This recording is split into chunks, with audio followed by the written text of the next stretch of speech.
a lot of good looks both ways, but we're going to be judged, our whole team. We're going to be all judged, not just Connor, by what happens on the road. We got to win. They came into our building and took home ice away from us. We got to win here, and so everything that we have is going to be pushed into Game 4 here to get this thing evened up going back into our building. Oh, looking forward to this one here today as we get set. Where are you? Like, before we get going, like, where are you? I'm in the arena. That's amazing. That's amazing sightlines. Looks great. For it. Well, I had to move a table around, so I did some redecorating here on the concourse. Did you ask for permission to do it, or did you just like take stuff and move stuff around? I'll just move it back afterwards. Don't worry, I'm from Winnipeg. Winnipeg media. I'll just take this. I'll move it around. Thank you. Hello, everyone. I'm Sarah Lesky. He's Jamie Thomas. You know where you are. You're watching Check-In as we get you set for Game 4 tonight between the Dallas Stars and the Winnipeg Jets. The Jets looking to even things up at 2 apiece. This is not obviously a must-win game. Game 4s never are unless it is a series-deciding game. But this is a crucial game for the Winnipeg Jets tonight. Don't you think, JT? Yeah, I think so. Especially with the way things went in the third period, and lots. We could probably talk about what happened in the third period all day, and we talked about it yesterday. Everybody talked about it after the game on Sunday afternoon. There's a lot to digest from that one. It's unbelievable how that all transpired. But you could tell. I just listened to Dylan Sandberg's interview.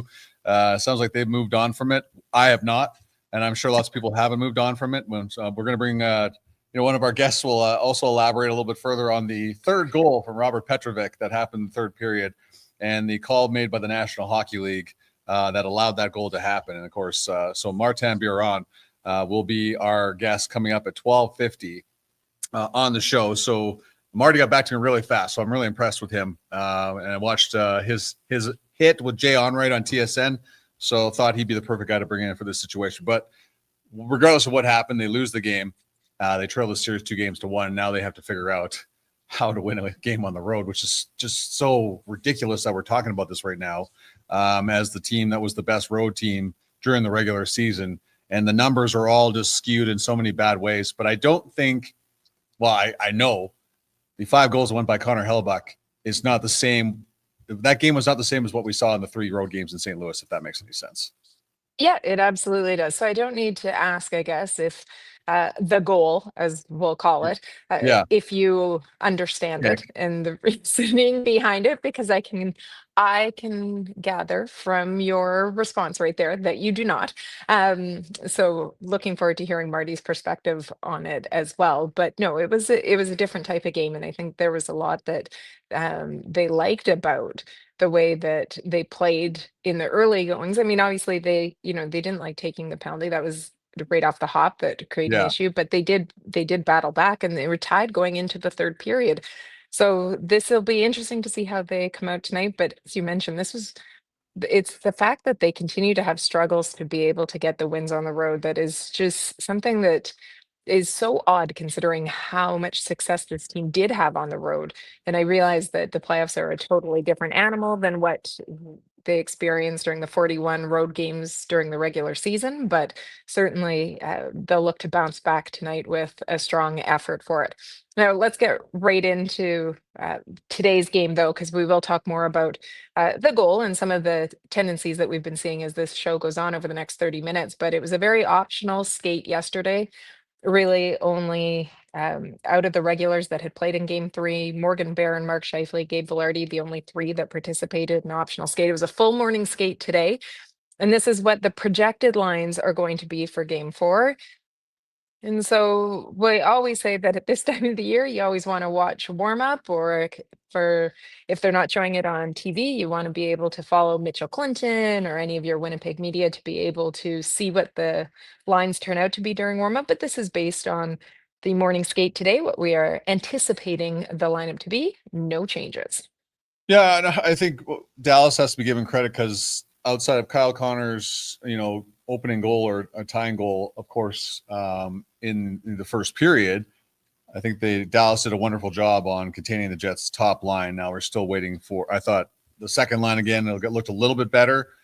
They got to start doing something here right away. And that secondary scoring is going to start trickling in here, especially because it's, Nino Niederreiter gets a goal on a beautiful setup from Josh Morrissey. there in the second period to tie the game up at 2, but you want to see a little bit more than that, because you know that but Dallas's key is to focus on the Scheifele line, and for good reason. And then on top of that, the power play has got to get going with just 1 goal so far in this series, and have had plenty of opportunities to score more than just 1 goal at that point so far in this series. Especially, again, you have the best road record in the National Hockey League during the regular season. You have the best power play as well. Just looking a little bit more from that department for the Jets in Game 4 here today.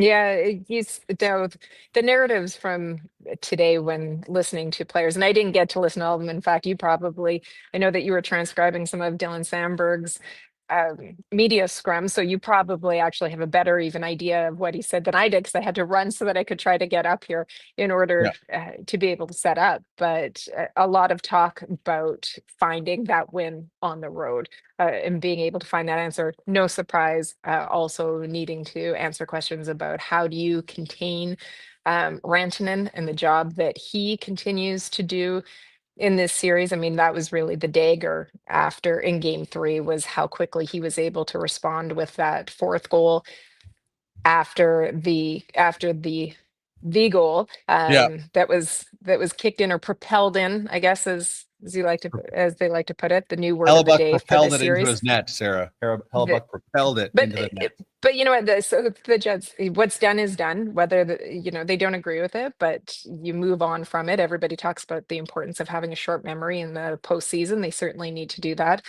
And then today, the questions as well about the fact that we could see Miro Heiskanen make his debut in the postseason. He hasn't played since January, but we could see him play today. That was the news out of the Dallas Stars. They held an optional morning skate today. Pete DeBoer speaking to the media, he was asked about it. He said that he was out there skating. If he played well, that he would anticipate that Heiskanen would be in the lineup this evening. It is possible that in that case they go with 11 forward, 7D. So we can ask Marty about that as well, just what an addition that would be. But that's certainly some of the questions that the Winnipeg Jets were answering today going into this game tonight. Yeah, Dylan Sandberg was asked about that from one defenseman to another, that how effective does he think Miro Heiskanen can be after being out for 3.5 months. But I think what we've learned, Sarah, throughout the time that we've covered this game, is that when they bring a player back, they're not bringing him back so they can just play him half the time. It's just like he's at full speed or not.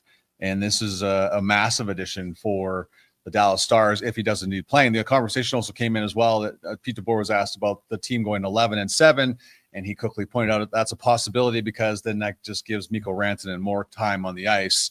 You're double shifting him anyways. So yes, yeah. So I mean.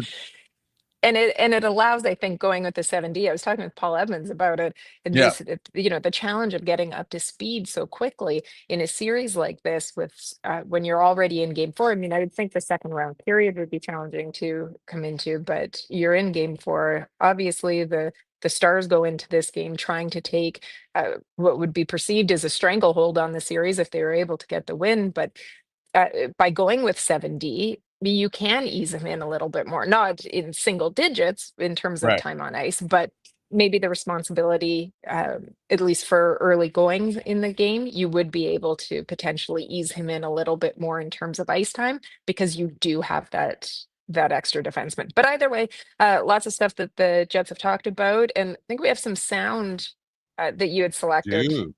And what's that on, JT? Well, it's just about what everyone wants to know: be better on the road, and we'll start this off right here. We have to be better. We have to be more consistent, and that area obviously hasn't been good. But at the end of the day, this group all year long has been able to respond. We have good leadership, and guys recognize that there's areas that we have to be more consistent with. We have to improve on, build on some areas that we were good at. But at the end of the day, this is the one thing about the playoffs. It's the next game. It really is, and you can, love what you did if you win. You hate what you did if you lose. But it really is all about the next step, and that's we have to win in this building. Unfortunately, we've had obviously some tough breaks on the road, and it hasn't gone the way we wanted on the road. But we're very much in a series right now, and obviously we can look at some of those moments in games where something doesn't go our way, and maybe it compounds a little bit, and be better able to handle that in the future. But like I said, we're very much in a competitive series right now, and we know what our standard is. We know where we're at. We know, we got to be better on the road. We got to, we know when we're on our game and what it looks like, and we just got to get to that early and attack them and play the way that we can. And I think we're in a fine spot. We're confident in our group and our ability, and we just got to play complete 60. And there's Cole Perfetti. So you kind of touched on this. This is about the road, and Mitchell Clinton had this in his article yesterday for the practice report. In the St. Louis series, the Blues scored 3 times in 5 minutes and 8 seconds. That was game 3. 3 times in 8:08 in game 4, and 4 times in 5 minutes and 23 seconds in game 6 to put Winnipeg on their back foot. And then he also added that Petrovic goal, the controversial one, was followed by Mikko Rantanen's goal 49 seconds later. So it's just avoiding those lapses is gonna something they're gonna have to like fix, and soon, because you just can't have all these goals going in the way they have in a quick amount of time, because they're hanging in there, and they were right in that game. And yes, the call went against them in the third period, but you got to buckle down and try and find a way to win that hockey game, and to allow that goal to happen so quickly after. It was another rush goal that Dallas has had a lot of in this series, and that's something that they're going to have to alleviate quickly. So that obviously they know what they need to do. It's just making sure all the things you're saying, and they should be a confident team because of how great of a team they've been all year long. They know exactly what needs to be done. It's just getting rid of those huge lapses in play, all those jammed up. You can't. So Connor Hellebuyck's numbers obviously are, if you just look at the numbers, are atrocious away from Canada Life Center, but that is not all on him. And welcome back from the darkness, Sarah Lesky. You did a great job there. I see you've opened up. So if you could just I don't know what happened there, but he did a great job. It must be the mall that you're in right now, because that's exactly what it looks like what you're doing right now. So yeah, I left you to go shopping. Well done. Yes, like there was a sale. You had to leave. Then you're right back, and I hope you got the right deal. Everyone can appreciate a good deal. Hey, we Winnipeggers, you know that we love a good deal. The American dollar, and yes, Manitobans love a good sale. So I'm glad. So sorry to have missed what you. It was some of the best things I've ever said in my entire life. So thank you for missing it. Yeah, it was just me rambling on about having to cut down those time lapses where like 5-6 minutes where they just completely fall apart defensively, which gets them in a lot of trouble on the road, and just has not happened in this building. But it's just like something just has to go away and real soon if they're going to win and get themselves back in the series. Yeah, one of the things that Cole mentioned too in his scrum when he was speaking yesterday was that one of the big things that, again, we've talked about this throughout this series, is that he thinks their starts on the road have to be better, that they need to come out with the same attitude they have in the second and third periods, typically for it. And so it'll be interesting to see how they are able to manage the emotions and the momentum swings, because that is so huge. As much as players talk about that they don't believe often that there's momentum that you can take from one game to another, there certainly is, as we know, within a game, and it's being able to handle it when the adversity hits. And what I can't figure out with this team is why in the postseason these lapses have happened the way that they have, because they aren't something that we saw with any sort of regularity during the regular season. So it's a little bit confounding when you think about these struggles, but certainly this is a team that's, as President's Trophy winner shows you, the top team in the NHL, that they can put it together. They just need to put it together, and obviously no better time to do that than tonight. Well, another thing that gets you fired up too is like there's an article in The Athletic right now about Jake Ottinger should be the United States goaltender because Connor Hellebuyck has been so leaky in these playoffs. And I think of the 5th goal that Dallas scored the other night or the other afternoon is like he makes a save on a 2-on-1. Wyatt Johnson gets one shot and Hellebuyck stops that one. And then it's the third chance that eventually goes in. So I'm not quite sure where that all lies into. And I'm still not trying to figure out why we're talking about the United States goaltending and when the Olympics are coming up in February. But that is why articles are written to get us mad. In Canada, we would do the same thing. You absolutely know that. Not that I believe that the discussion should be taking place as to whether or not Connor Hellebuyck. Well, I'm talking about it, so it worked. Well, let's see. Yeah. But look, I think when it comes to hockey, obviously, whether it be even more so north of the border, we always discuss. As soon as one Olympics is done, are you kidding? We start talking No. about the projections for the Great. next Olympics. Well, after So Four Nations, they're already talking about it. So I get where your point is, but it's just like that absolutely. part. But the idea that, that Connor shouldn't be looked at as being the leading contender to start for Team USA, to me, is Especially after how he played in the Four Nations face-off, Sarah. and played well. Yeah, so I don't get it. Anyways, we'll move on. One of the things that Scott O'Neill said when breaking down that I thought was interesting was the way that he approaches things after a loss, the way that he did. So on Monday, they did their post game, taking a look at the video, talked amongst the group about the things that had gone wrong in that game 3, and then they really closed the book on it. And then today, so they have power play meeting in the morning, followed by team meeting, then their skate. The penalty kill is this afternoon when they come back to the rink, and then another team meeting before the game. But today it was going to be areas that they need to expose for the Stars, areas we need to continue to be good at. These are his words, some things that they saw in game 3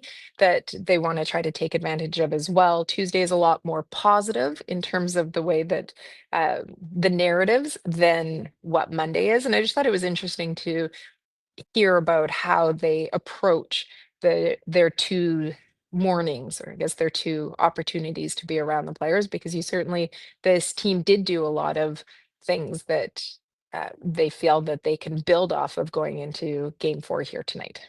Yeah, there was that was as solid a road game through 40 minutes they have played in these playoffs. So I get where they're coming from and a lot of the questions they're having, but now they have that to build off, as you just said. So there's not like how great they played in the first period in game 4 in St. Louis. There's these moments where they look like themselves again. And again, the lapses that we've talked about ad nauseum here about that have hurt them so far in these playoffs that they got to get away from. But there was lots to like the way they played against the Dallas Stars in game 3 the other day. And just momentarily, about 1 minute away from Martin Biron, we'll ask him about what happened in game number 3 and many other things and where he thinks the Jets can be better. They got away from hitting Mikko Rantanen as much as they had in game number 2 in Winnipeg, and that was extremely effective. Now I know it's getting Rantanen away from the Lowry line and the like that, but if you get an opportunity to hit him, it's going to be the same thing. If Miro Heiskanen plays tonight, he's been out for 3.5 months. You kind of have to take advantage of that and be physical with him as well. So lots of places the Jets can improve upon as they try and win game number 4. So when something goes bad against a goaltender in any situation, you have to ask another goaltender. You have to go to the right people who understand these things, because the only people that understand goaltenders are actual goaltenders. And that's why we're bringing in Martin Biron from TSN. He's a star of the new episode, Sarah. There's a show called Between Two Martys. It was on TSN the other day with Dayton, right? So I'm like, as soon as I see that segment, we got it. Forget about everything Marty's going to say. He's a star of a new episode on SportsCenter, Between Two Martys. The other Marty's not here, but here's Martin Biron joining us now. Thank you so much for being here today.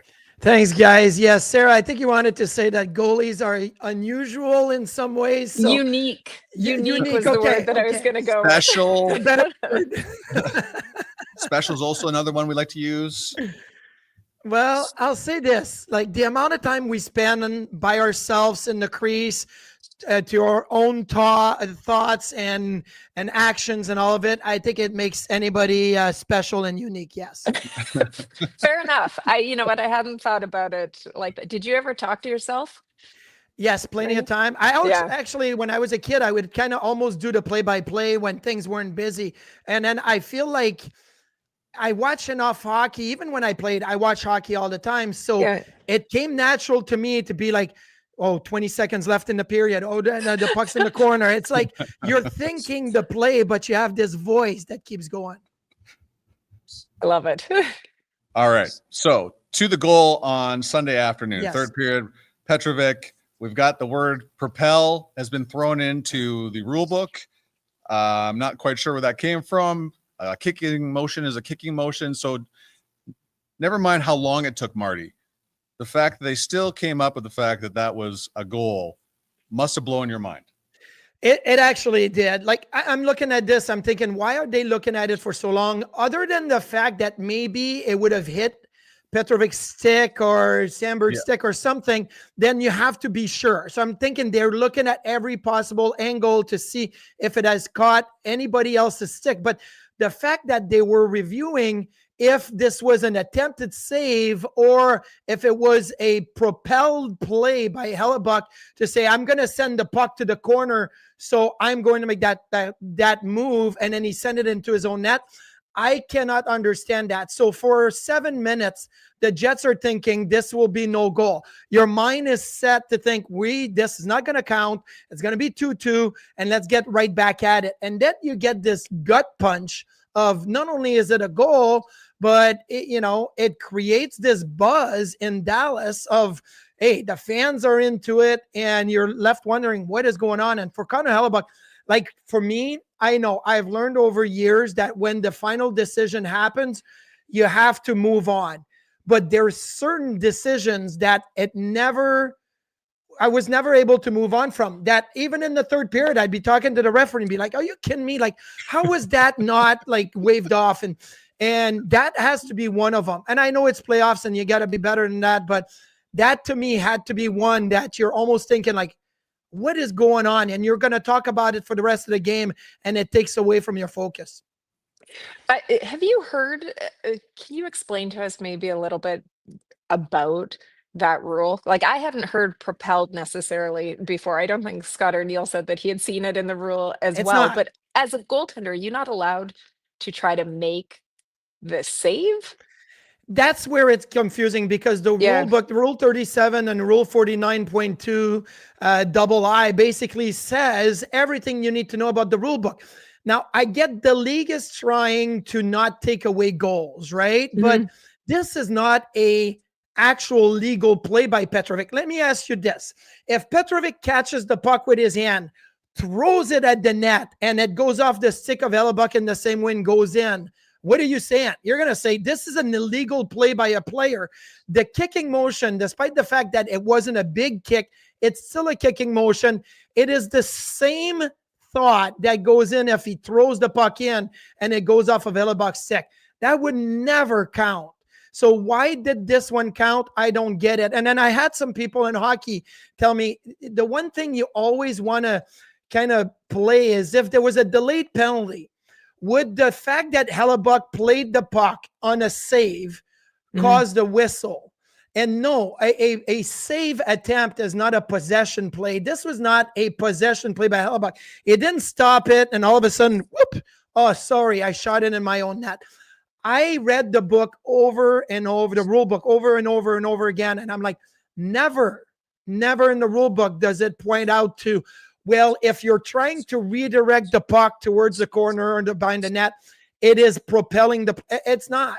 So I really feel like they overcomplicated things and made a mess out of it. I still don't know how this goal, when we go to the broadcast meetings this summer, I'm going to ask the department of, the hockey department, like, how did you guys count that one? I'm never going to let it go because I still don't think it's a goal. So the devil's advocate will always say, okay, the play went against you. You have to be able to bounce back. But it sounds like so easy. You have to be better. You can't let that happen again. But, and less than a minute later, Rantanen is right down the middle and he makes it 4-2. Like that is a hard thing to stop from happening, is it not? After something that frustrating goes against you. Yeah, it is a hard thing to stop because there's, they talk about momentum and a lot of people don't believe in momentum, but I say, you know what?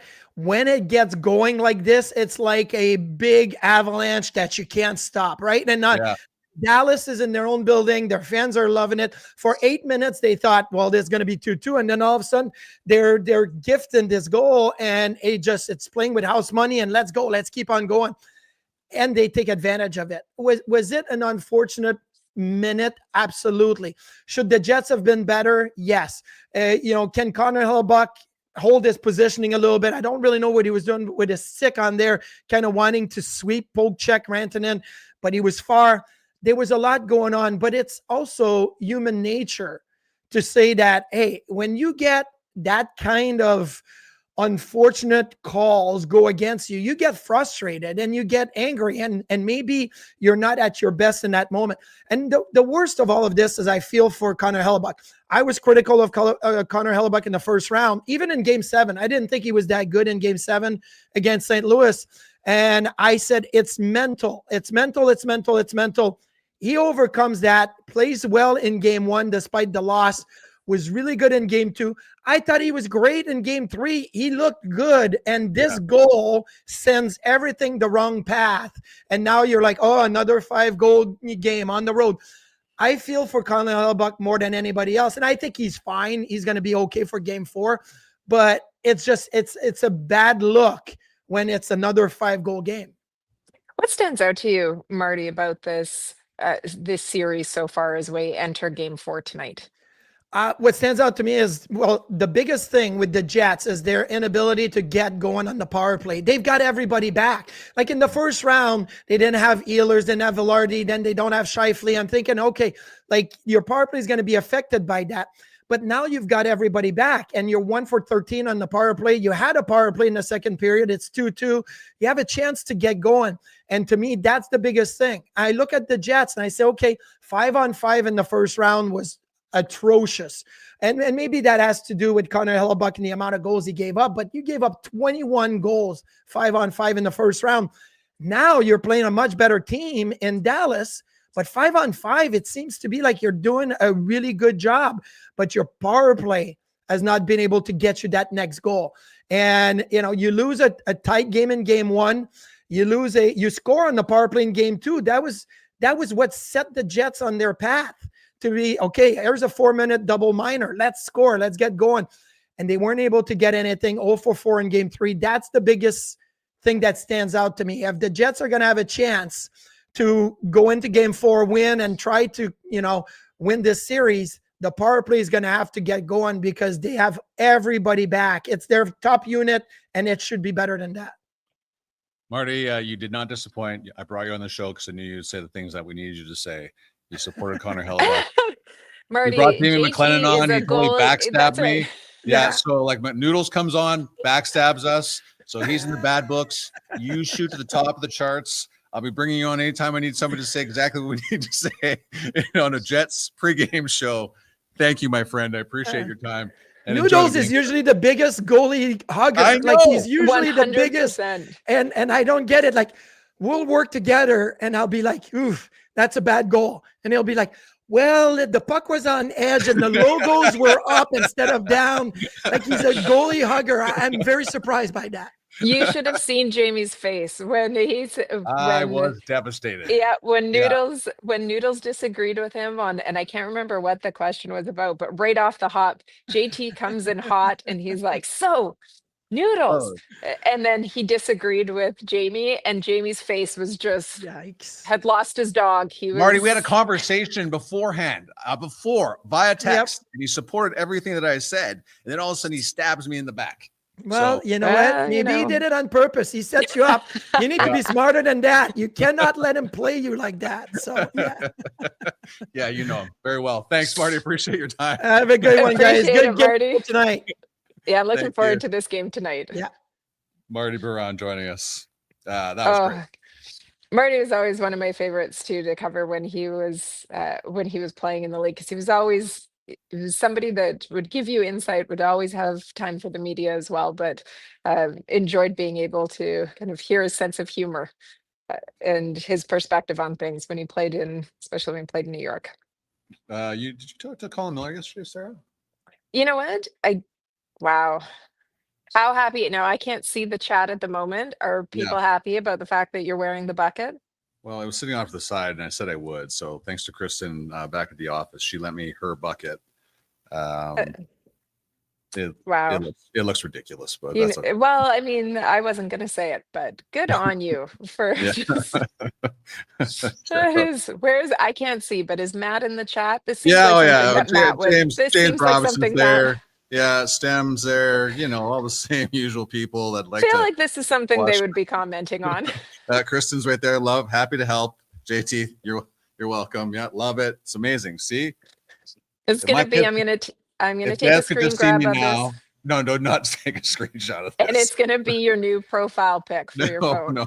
No. Yeah. While The we figure things out you what we're do. gonna do with this, yes, the things I Okay. do when While I'm you saying think that. about doing There's Matt. that, Colin, I had the chance to grab Colin Miller quickly yesterday after their meeting, just to talk a little bit about heading into this game tonight and what he anticipates with the game 4. Well, Colin, game 3 in the books. When you look ahead to game 4 now, what is your biggest takeaway in this series so far that you guys can apply for game 4?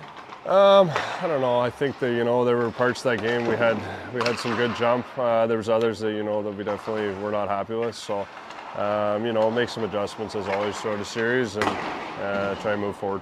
One of the things that was spoken about afterwards was some of the chances and goals that Dallas was able to get off of the rush. That's something that Scott Arniel said he thinks you guys have done a good job of containing over. What is the key to containing a Stars rush? Well, I think our gaps as a D is always important. Obviously, the less time and space you can give them, and then just that tracking from our forwards coming back.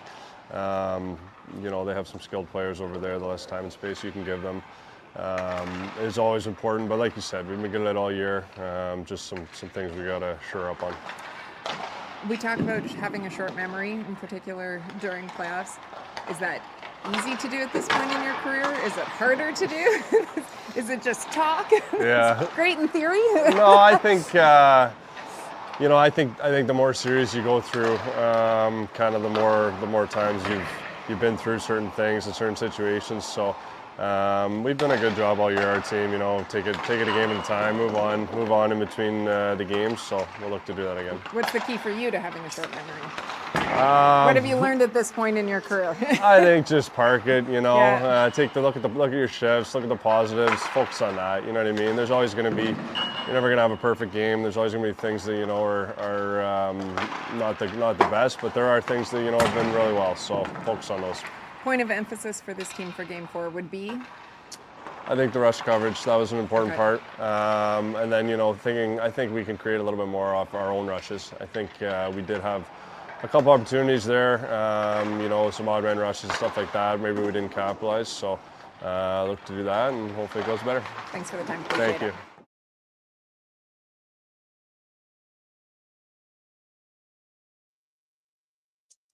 Colin Miller, great job. You know what I like about Colin? He's like straight to the point. He's not messing around. His answers are concise. He does not fool around. He does not mince words. He's a man of few words, but when he talks, people listen because he gets to the point, and he did a great job. I do like the focus on slowing Dallas's rush because we just talked about a little bit earlier show about that has been a big problem for the Jets, in particular on the road. Yeah, absolutely. I mean, we saw it at various points throughout these series, but that was a point of emphasis after game 3. So we'll see whether or not we can keep them, whether we are able to see the Jets implement the changes that they want. Because you can't just stay status quo was one of the lines that Scott Arniel had said in one of his availabilities. And I think it's very true. So it's all a chess game, as we know, in the postseason, and waiting to see what the moves are. And I think it'll be interesting. Look, that as much as we always say with projected lines that you want to be able to check out warm up because that's where you're really going to see it. I think especially when you go into a game like this that we'll wait to see the impact, because I don't think all of the storylines that we anticipate going into this game maybe that they will come to fruition, or perhaps many ones that we hadn't anticipated, because we are going to wait to see, is Miro Heiskanen in the lineup tonight? Did he get through the optional skate well? Is he ready to go? What does that mean for the Dallas Stars lineup? You've seen a number of their stars from this season that still haven't, I don't think, really checked into this series yet. In terms of from an offensive standpoint. I mean, and then with the Jets projected lines, do we see any changes with what the Jets are going to do? You never know. So I think it's all a chess match, and it's obviously more challenging as the visiting team because you don't have last change, and you're a little bit, you're not able to control things the same way. And obviously we've seen the Jets have struggles with that, but they were such a great road team during the regular season. They did have the most road wins. So how can they implement that into the postseason? At some point, you know it's going to happen. They are not going to lose. They are not going to lose every road game. For sure. And then once you get one, you know how that momentum, that confidence starts growing in that, and then the fact going forward when they go on the road again. So we don't want to take any more time from Winnipeg Sports Talk. They do such a great job over there. Sarah, thank you so much for finding another great spot. You've done a great job with that so far in the playoffs. Got to go move everything back. It was, yeah.